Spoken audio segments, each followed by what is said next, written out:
Hello and welcome back to True Eagle, to all my fellow suffering West Coast Eagles fans. We are suffering as we record another loss, a 5-goal loss to the Melbourne Footy Club, and the losing streak marches on. 0-8, 0-8, and it just feels like a win is so far away, doesn't it? It really does. I am certain we'll have a win this year. I don't think we'll be winless. I think there's been many teams over the last number of years where no one thought they would get a win and they still do. And I tell you what, if we can beat Collingwood at Marvel in 2022 with something like 30 inside 50s that day, we can have a win this year. But it doesn't feel like it's around the corner at all. And that's saying that off a block of 3 weeks where we're probably improved. We're just a fair way off at the moment. This game was very disheartening again.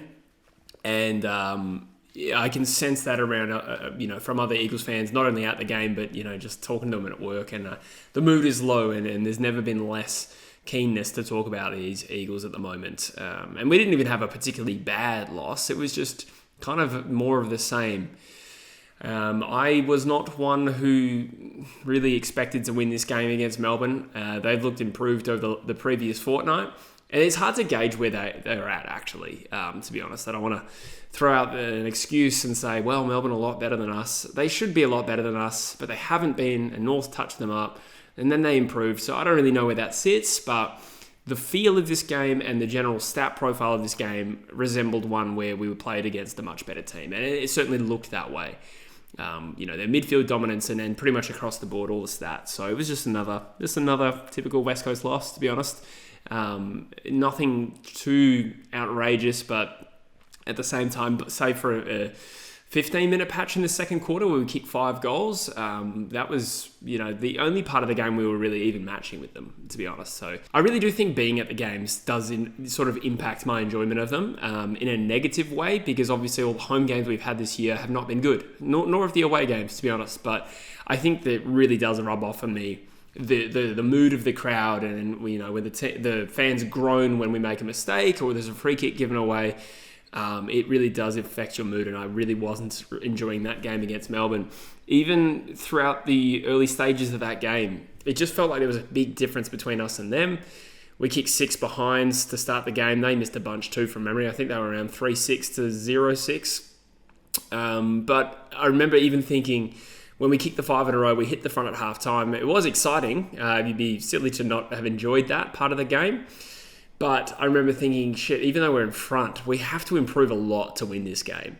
And I thought there was some hope of that. Sometimes, when you get the crowd up and going and a young team sometimes gets a bit of belief, they'll improve. But we didn't. And we got shown up. I don't know how many Melbourne kicked in a row in the third. But given we were 12 points up and then before too long it was 40 points the other way, they must have kicked 7 or 8 in a row or something like that. So on the positive side, we won our third quarter of the year. How bleak is that? It's just fantastic, isn't it? Max Gawn was just dominant. I heard someone else say, and I sort of pondered this for a second. If you take Max Gawn out of that game, do we win? It felt like that just because of how dominant he was. It would be interesting, but when you look at the general stats profile of this game, it's hard to make the case we would have, we would have won. Maybe we would have gotten a lot closer. But in the end, honestly, a 5-goal loss, I thought that kind of flattered us. So we were minus 17 contested ball. That's it's not the worst we've seen, but it's not great. Minus 38 uncontested ball. That's about right, or about standard for what we produced. But the clearances were insane in this game. So, rewind back to Friday night, Fremantle put out a performance with a stat line that if West Coast had put that out, I would have been really upset. And that's how bad that their stats were from that particular game. But we were right up there. Ours ended up being slightly better, not that that means much. But 49 clearances to 26 in the end. But at one point, I swear it was like 30 to 5. So that is pretty much the number one place we lost this game. And it was the quality of those clearances. We weren't able to really restrict their mids because Max Gawn had so much impact on this game and he absolutely tore Flynn to shreds. So we were once again exposed for our ruck situation. And again, Flynn's hadn't improved a couple of weeks, particularly with his groundwork, but he wasn't really doing anything around the ground in this game, at least not to my memory. So yeah, we all know what happened. Max Gawn slaughtered us, and Melbourne have some really good players. One of the interesting thing was, I think this is a byproduct of the fact that we were getting so heavily beaten in the clearances, but This week, we had 10 different players attend the centre bounce, and last week we only had 4. So we experimented a lot. I presume this is just because it was going so badly that we saw Liam Ryan in there. We saw Tyler Brockman in there. Liam Baker, Jack Graham, Elijah Hewitt, Harley Reid only spent 32% of centre bounces there. That was just an interesting stat point from the game. I don't know how much we can really even take out of that particular game. I guess we'll start with some individuals that I thought did all right. Like Ruben Jinby's continuing just being a good player for us reliably now. And Elijah Hewitt was probably the other big positive from this game. I suppose one thing you can point to is, okay, those are 2 players we split a pick for. The Harry Sheasel pick at the end of 22. So they're third-year players, and now they're featuring in our best and not for the first time. Ruben Jinby in particular, very consistently. So I guess you could say that is progress from an individual point of view. Like, I'm really happy with the way those boys are going. Ryan Marrick had an interesting game. I probably am not super flattering of his performance. Again, I love Marrick, but it's not for the first time I've said this, so I don't need to keep qualifying it. But Ryan Marrick had a pretty good game with 26 disposals, and for the most part, his ball use was good. But he wasn't on his own here, but there was a number of bad decisions in this game, and he really needs to tidy that up. And I honestly think the only way he can tidy that up is more experience at AFL level. But I'm talking just, routine switch across the field under no pressure and nearly knocks a kid out third row back in the stands with a just uncontested pass. And we did a lot of stuff like that. Even Jack Williams had me tearing my hair out, not his hair out. I'm not that vicious. With a terrible switch that just, I don't remember if it resulted in a goal, but just more of the same from this West Coast Eagles team, which was frustrating. I thought Liam Baker was very good. I think he really added a lot of drive and skill. And what I mean by skill, maybe not by foot, but the clean single touch of the footy, you know what I mean? No fumbles hit from Baker. A couple of clever twists and turns that put us in a better position. So that might have been Baker's best performance for us, to be honest. He was really good, and Waterman kicked 3 goals. So other than that, I don't know how many big positives there are from this game. There's some genuine negatives here. We've got Jeremy McGovern's concussed, and he will miss our game against Richmond, which again is one of those rare opportunities where there isn't such a big gap between us and the opposition that we can possibly hope for a win. I cannot imagine us beating Richmond. I think they're comfortably better than us, but I won't write us off just yet. I will go into that game hoping for the best. But to lose McGovern for that as well is it's bad timing. We've had a pretty good injury run, touch wood. But, of all games to miss, that's probably the last one I would have wanted. Archer Reid also went off with that ankle injury. I'm sure everyone saw it. He looked like he'd been shot. I actually feared the worst. I thought it was an Achilles. He sort of, I think he just stepped awkwardly. There was no one around him, and he went down screaming and then came back on the field. So I would love to think that was not a negligent decision by the West Coast Eagles to put him back out there, and I'll give them the benefit of the doubt. But I actually think he's due for a rest, so maybe this is a good trick to let him not play football. Tim Kelly had 14 touches in this game. I think that's all that needs to be said. When you look at the Waffle team actually performed well this week. They actually had their first win. They beat South Fremantle, which would have been a big boil over. Clay Hall had 32 disposals in that game, and while Clay's game probably still needs to be rounded out, maybe some defensive running and his ball use, it's hard to make the case that we need Tim Kelly in this team to take on Richmond. I said the same thing a couple of weeks ago. That was the week he ended up getting dropped, and I haven't really focused on him since, but I think now is another time where we could conceivably drop Tim Kelly. Dewar had a really good game in the Waffle, 26 disposals and 7 marks. We had Luca Grego with another 24. Tom Gross must be in the mix. I believe he played a bit forward in that Waffle team performance. So I wonder if that is a sign that we may play him forward at AFL level, at least partially, to protect him a little bit, spend a little bit less time at the coalface and spend a bit more time in a second position, but hopefully he gets another crack soon. Malachi Champion's been playing well in the Waffle. From what I've read, I don't actually get to watch the Waffle Eagles a lot, but from a defensive point of view, from a link-up play point of view, and the fact that he kicked 2 goals this week, I have no idea really if they think he's ready for AFL level, given that he is so small. But, from a performance point of view, seems to be going all right.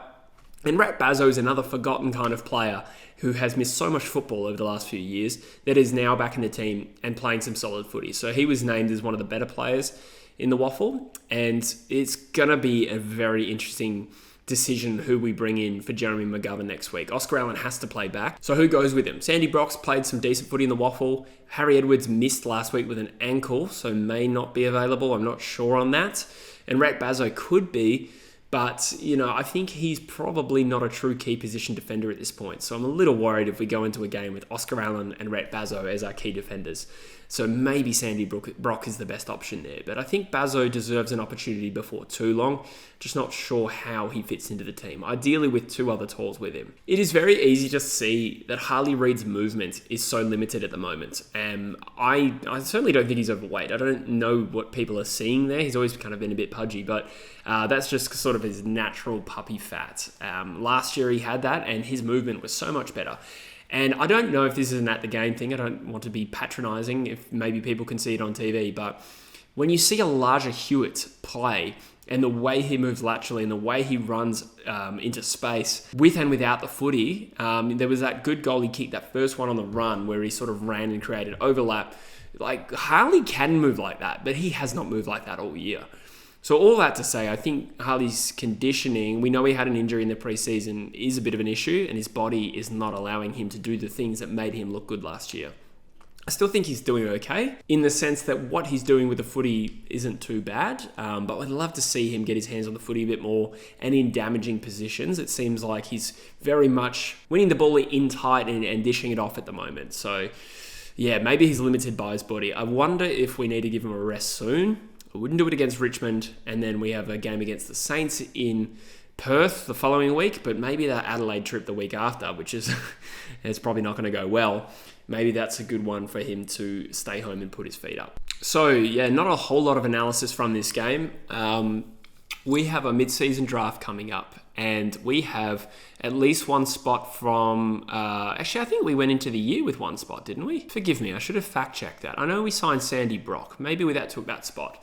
But we also have Dom Sheed's ACL at the very least, and I'd imagine he will get put on the inactive list. And then there's a decision to be made about Elliot Yeo as well, which, I probably expect us to not put him on the inactive list to rule him out for the year. I think McCoulter said in the press conference they expect him to play in the back half of the year and a decent amount of footy, but I don't know if they are even in a position to make an accurate call on that. So let's just call it at least one pick, potentially two. I'm not super cluey on all the good options out there from a state league point of view, but I'll speak generally about the type of player I'd like us to recruit. Now, I've talked a little bit about the ruck situation a lot on this channel, actually. It's hamstrung us quite a lot this year.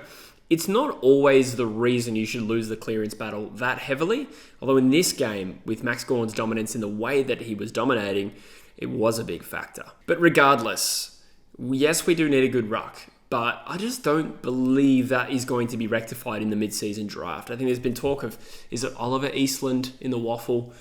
I'm not really of the belief that he's going to come in for his first season of AFL halfway through the year without a pre-season with an AFL club and really rectify that for us. And I'd probably wait to the end of the year and just stick with what we've got. We've got a couple of mature rucks and they're not very good, but I don't think that's the best way to use this pick, or two picks potentially, in the mid-season draft. I've really liked the last couple of years in particular where we've gone for a slightly overage player who can impact early, Jack Hutchinson, Ryan Marrick, but do also have some long-term longevity and place in this side. And I think we tick the box there with Hutchinson and Ryan Marrick. So I'd love to emulate that somehow. So whether that's just a good quality role player, probably not going to find a genuine AFL midfielder in the mid-season draft, nor are you likely to find a ruck. I could be proven wrong on that. But whoever we pick up in the mid-season draft as a ruck, if we did, it's probably going to take me years before they're genuinely AFL ready. So if that happens to be a ruck that we think is the best prospect, sure. But, I'm not sure about Brandon Parfitt if we only have one selection. He's played 130 games of AFL and got delisted. I just don't know if that's the best use of this pick, which I think could be valuable. It's almost certainly going to be pick one in the mid-season draft, and I think there will be someone good. I've heard the name Tom Evans. I think he's a rebounding halfback flanker or wingman out of Victoria, 19, classy, good skills. That's probably higher on my shopping list than, say, a state-level ruck who's probably going to take some time. And I've done a whole lot of talking about a lot of other stuff than this Melbourne game because there's just not too much to say. I come here every week trying to plan a review for our West Coast Eagles games, and sometimes there are interesting things to talk about, but this particular game was just... Yeah, I was pretty flat about it, and I'm sure being at the game and having a beer at the Campfield early on, and that always makes me a little bit more confident than I should be. But let me know in the comments, guys, what are you feeling right now? I'd imagine none of us are feeling particularly good. I'm a fairly pragmatic West Coast fan. I know this is going to take time, but this particular game wasn't one where I felt like there were too many positives, which is strange because I found some in the GWS loss, I found some in the Hawthorn loss. And this one was just a little bit more run-of-the-mill. I'll still be keen to watch next week, though. And, it is winnable. And, look, any of our wins over the last 3 years, we probably didn't see coming. Almost certainly. Maybe Richmond last year, but even then, I don't think I tipped us. Others may have. But for the most part, you never see these ones coming. So hopefully that is this week against the Richmond Footy Club, who, to be fair, have been a lot better than us this year. But we'll see. Up the Eagles. Let me know in the comments what you think, and I'll see you in the next one. Cheers.